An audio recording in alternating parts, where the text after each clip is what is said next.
And now your host for Rabbi's Rant, Rabbi Eric Walker. Our parents tried to insulate us from many of the harsh realities of life.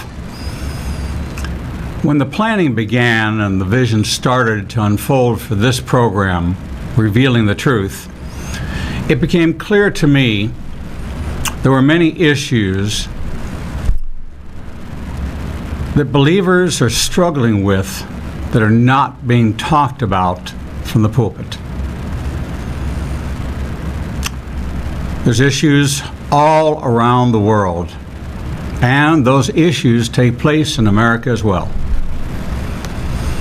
As I began researching issues, authors, and subject material for this program, I uncovered how close to Sodom and Gomorrah we really are. It was exactly this date, 52 years ago, January the 9th, 1965, that I was bar mitzvahed at age 13. It is a Jewish rite of passage and is basically a declaration that you are now responsible to God for your life and that you had been equipped through study and preparation. You had to demonstrate not only your ability to read Hebrew, but to be able to interpret it and apply it to your life. This intense preparation period began 2 years prior, and it was the biggest priority in your life. This was where you proved that you could accomplish even the most difficult of tasks, and upon successful completion would bring great joy and pride to your parents and your grandparents.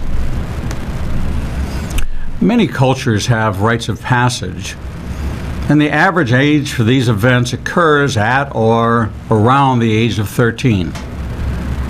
We know that Jesus, as a young boy, at approximately 12 or 13 years old, was called to read from the scroll of Isaiah as told to us in the book of Luke. But for many young boys and girls, there's an entirely different path awaiting them. The average age a teen enters the sex trade in the United States is 12 to 14 years old. Many victims are runaway girls who were sexually abused as children. In honor of Human Trafficking Awareness Month, this program today will address this horrific industry. According to DoSomething.org, they have identified 11 key facts that we need to know if we are going to be agents of change. It's not enough to just know something. We have to be able to do something with it. Globally, the average cost of a slave is $90. Trafficking primarily involves exploitation, which comes in many forms, including forcing victims into prostitution, subjecting victims to slavery or involuntary servitude, and compelling victims to commit sex acts for the purposes of creating pornography. According to some estimates, approximately 80% of trafficking involves sexual exploitation and 19% involves labor exploitation. There are approximately 20 to 30 million slaves in the world today. According to the United States Department of State, 600,000 to 800,000 people are trafficked across international borders every year, of which 80% are female and half are children. The average age a teen enters the sex trade in the United States is 12 to 14 years old. Many victims are runaway girls who were sexually abused as children. California harbors 3 of the FBI's 13 highest child sex trafficking areas in the nation: Los Angeles, San Francisco, and San Diego. The National Human Trafficking Hotline receives more calls from Texas than in any other state in the United States. 15% of those calls are from the Dallas-Fort Worth area. Between 14,500 and 17,500 people are trafficked in the United States each year. Human trafficking is the third largest crime behind drugs and arms. This industry reportedly generates a profit of $32 billion a year. Of that number, $15.5 billion is made in industrialized countries. The International Labor Organization estimates that women and girls represent the largest share of forced labor victims, with 11.4 million trafficked victims, 55%, compared to 9.5 million, 45% men. According to U.S. federal law, human trafficking is defined as sex trafficking in which a commercial sex act is induced by force, fraud, or coercion, or in which the person induced to perform such an act has not attained 18 years of age, or the recruitment, harboring, transportation, provision, or obtaining of a person for labor or services through the use of force, fraud, or coercion for the purpose of subjection to involuntary servitude, peonage, debt bondage, or slavery. According to the United Nations, human trafficking is defined as recruitment, transportation, transfer, harboring, or receipt of persons by means of the threat or use of force or other forms of coercion, of abduction, of fraud, of deception, of the abuse of power, or of a position of vulnerability, or of the giving or receiving of payments or benefits to achieve the consent of a person having control over another person for the purpose of exploitation. Human trafficking is also known as modern-day slavery. Human trafficking deviates from our historic view of slavery, making it hard to conceptualize, but ultimately, slavery today and 200 years ago share the same notion. It's the notion that one person's life, liberty, and fortune can be under the absolute control of another and be sold, bought, or used at the will of the owner. It is unconscionable to think that there are men and women out there who are brokering human beings for sex and labor. What's even more unconscionable are the numbers of consumers who avail themselves of these services. Between 14,500 and 17,500 people are trafficked into the United States each year. Human trafficking is the third largest international crime behind illegal drugs and arms trafficking. It reportedly generates a profit of $32 billion every year. Of that number, $15.5 billion is made in industrialized countries. Most of us are aware of the offshore use of child labor, and once exposed, most Americans will, with a sense of social responsibility, make their voices heard by not supporting those companies until they change their child labor laws. There is certainly a corporate side to this issue, and shareholders and consumers can impact change in this area. The aspect of human trafficking of children for sex is what is most unsettling to me. What kind of human being forces a child into sexual bondage and slavery? And equally as disturbing is, what kind of person avails themselves of such service? According to criminal-justice.iresearchnet.com, consumers of human trafficking exist in every part of the world, although certain locales, such as the United States, are ranked as top destination countries, or countries where humans are bought and forced into the commercial sex industry or into some form of forced labor. The profile of consumers is also diverse. Consumers can be men or women of varied ages. Occupations can range from the working class to professional men and women, some who are prominent business people, doctors, lawyers, and politicians. In 2000, a couple traveled from Laredo, Texas, traveled to Veracruz, Mexico on vacation. While in Veracruz, they befriended a family who begged them to take their 12-year-old daughter to the United States for a chance at a better life. The couple agreed to bring the girl to Texas to work as their maid. She was promised a bed, food, and wages.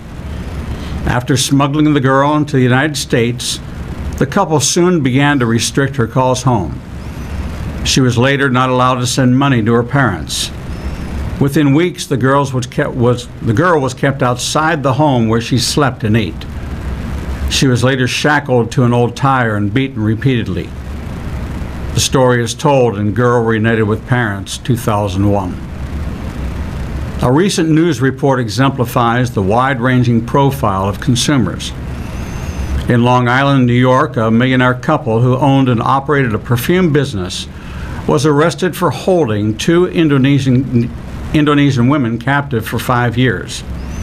The couple, a 35-year-old woman and a 51-year-old man, traveled to Indonesia and recruited these women to work as maids, promising them $300 a month. The women were forced to sleep on mats, not allowed contact with anyone, and forced to labor for long hours. The women were also beaten by the alleged female offender, and their passports were confiscated to prevent escape. The story was told in Wealthy Long Island Couple Keeps Slaves back in 2008. In sum, consumers can be anybody willing to pay for the illegitimate services of another.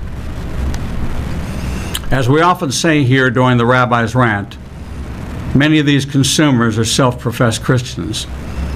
They could be the man or even the woman sitting next to you at church, but hides behind a mask of righteousness, but secretly lives a double life, availing themselves of the sexual services of a trafficked young boy or girl. The Bible has much to say about how to treat the following vulnerable groups of people: orphans, widows, foreigners, and the poor.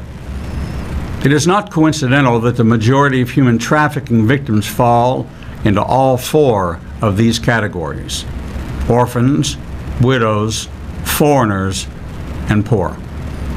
This is because those within each of these categories have an increased level of vulnerability and thus less ability to protect themselves. The scriptures on justice can be divided into two main categories: those that describe God's attitude towards injustice and the oppressed, and God's commands to us regarding our response to injustice. God's attitude towards injustice and the oppressed is made very clear in Deuteronomy 10:18. He defends the cause of the fatherless and the widow and loves the foreigner residing among you, giving them food and clothing. Furthermore, in Psalm 9:9, the Lord is a refuge for the oppressed, a stronghold in times of trouble. In Psalm 10:17 and 18, you hear, O Lord, the desire of the afflicted. You encourage them and you listen to their cry, defending the fatherless and the oppressed, in order that man who is of the earth may terrify no more. Psalm 68:5, a father to the fatherless, a defender of widows is God in its holy dwelling. And in Psalm 72:14, for he will deliver the needy who cry out, the afflicted who have no one to help. He will take pity on the weak and the needy and save the needy from death.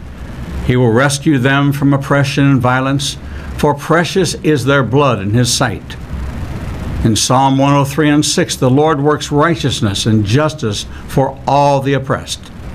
Psalm 146:7, he upholds the cause of the oppressed and gives food to the hungry. The Lord sets prisoners free. And from Luke 4:18 and 19, and Isaiah 61:12 and 2, he has sent me to proclaim freedom for the prisoners and recovery of sight for the blind, to release the oppressed, to proclaim the year of the Lord's favors. God's commands to us regarding injustice in Deuteronomy 24:17, do not deprive the foreigner or the fatherless of justice, or take the cloak of the widow as a pledge. And in Deuteronomy 24:19, when you are harvesting in your field and you overlook the sheep, do not forget the foreigner, the fatherless, and the widow, so that the Lord your God may bless you in all the works of your hands. Psalm 82:3, defend the cause of the weak and fatherless, maintain the rights of the poor and oppressed. Proverbs 23:10. Do not move an ancient boundary stone or encroach on the fields of the fatherless. Isaiah 1:17. Learn to do right, seek justice, encourage the oppressed, defend the cause of the fatherless, plead the cause of the widow. In Isaiah 58:6, is not this the kind of fasting I've chosen? To loose the chains of injustice and untie the cords of the yoke, to set the oppressed free and break every yoke. And in James 1:27, religion that God our Father accepts as pure and faultless is this, to look after orphans and widows in their distress, and to keep oneself from being polluted by the world. Implicit in the commands of Scripture regarding injustice is that we must first be aware of the injustice that surrounds us. This requires that we actively educate ourselves regarding issues of injustice. Scripture does not allow for ignorance as an excuse for not responding to these injustices. And that, my friends, is today's rant. When we return, I will share more insight into this issue and tell you more about today's guests. Our phone lines are open for your comments and opinions. 205-558-5100 or toll free 888-988-5673. We'll be right back.